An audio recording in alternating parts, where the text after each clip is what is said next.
And you thought this was going to be a boring Liberal leadership campaign. Well, think again. This weekend, the Liberal Party had planned a leadership forum with the three announced candidates in Toronto. Late last night, Bob Rae issued a statement objecting to the decision by the party or whoever to close the forum to the media. And Bob Rae joins us from Toronto.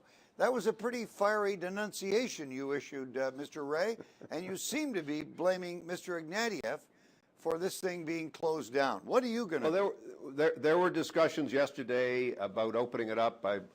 My understanding is that Dominic said, great, that's fine, and that Michael's people said no. And to me, you can't have a town hall without the town.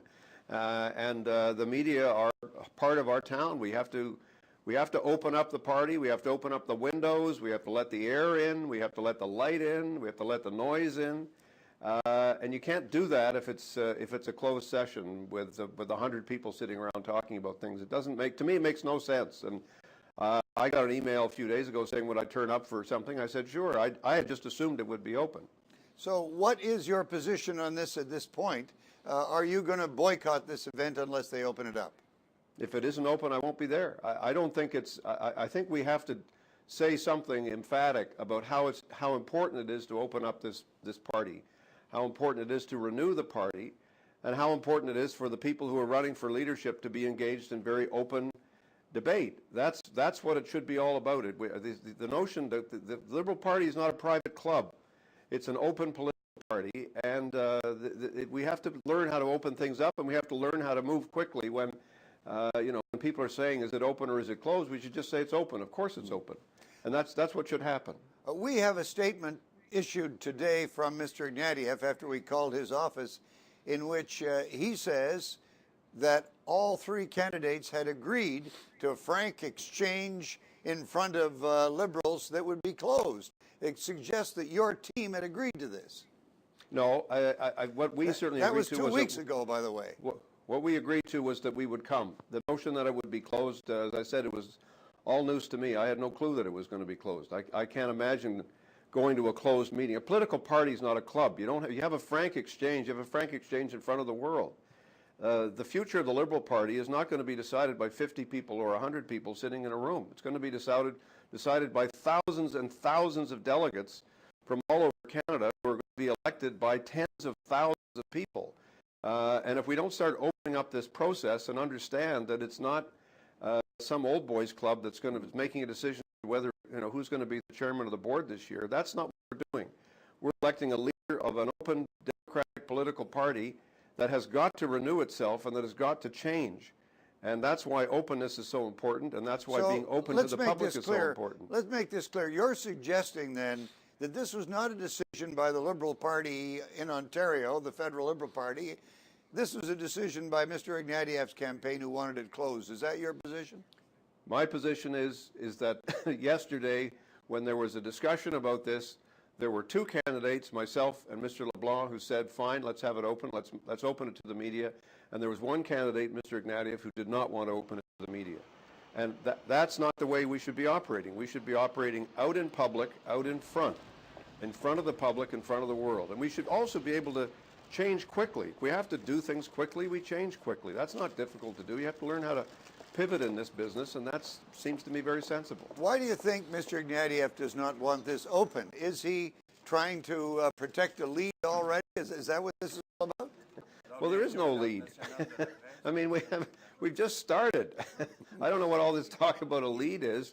I mean, you're going to have people saying this and saying that. The convention is not going to be decided by a few MPs. It's not going to be decided by a few senators. It's not going to be decided by a few pundits. It's going to be decided by thousands of people at a convention in Vancouver in May. So how can anybody talk about a lead? We haven't, the members haven't even, membership date hasn't, we haven't even finished enrolling new members. That won't even happen until the beginning of February. There's 2 months to go for memberships to be signed up. There's tons of time here for us to bring in new people into the party and bring in new delegates and bring in new people. That's what the whole process is about. It's a totally open process.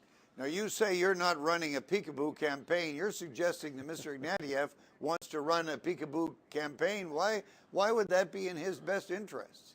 I don't understand why anybody wouldn't want to talk to the media, Craig, and particularly to you, all the time. I mean, to me, it's an essential feature of the democratic process. It's what we do all the time. It's essential to do it. We have to be prepared to open ourselves up. We're behind here. The Liberal Party is not the government. We're the opposition. We've gone from 36% of the vote to 26% of the vote. This is not a success. We're not playing golf here. You want to have a higher score, not a lower score. So let's open up the process here, and let's make sure that we're opening everything up as we go forward. Why finally do you think Mr. Ignatieff doesn't want to open it up? Because you say he doesn't. Well, he didn't yesterday. Maybe he'll change his mind this morning. I don't know. It would seem to me to make sense that if the media want to come and there's an interest on the part of the media to be there, we should say, fine, we'll accommodate that. Why wouldn't a political party accommodate the media wanting to have a frank exchange among three leadership candidates who are eventually going to be seeking the support of the Canadian people? I'm afraid I just don't understand why that's a problem, and it shouldn't be a problem for anybody. So you've chosen to blow this wide open when everybody thought this might be a pretty boring campaign. You weren't going to have any particular fights. Have you done a favor for the party in doing that, and do you think you handled this properly in handling this the way you have? Well, I don't think there's any other way to do it. I mean, at some point you have to say, look, we want to have open public debates. We want to have debates across the country. We want to have people listening to the political exchange at the heart of the Liberal Party. I don't see how you can do this without openness and without candor. And if we find out that somebody says, well, no, I don't want to have an open exchange, I don't know why I should keep that a secret. People should know that, and people can decide.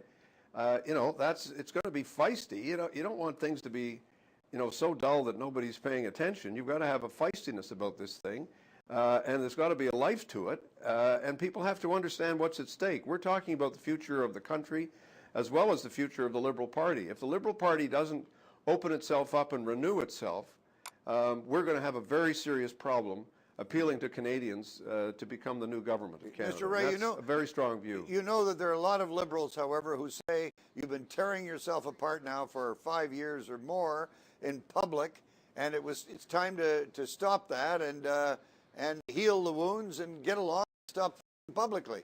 So well, in one sense, isn't this what the Conservatives want you to be doing? It's such an easy principle. I would have thought that as a journalist, you would have an interest in openness and transparency. I complained to the party on Friday about it being closed. Well, exactly, and we look at the campaign in a bubble of Stephen Harper. We look at the party in a bubble, which is having an entire convention without the media being present, which is to me almost unprecedented. I mean, even the Soviet Union, they used to let people in every once in a while. I don't understand how the Conservatives can operate like this.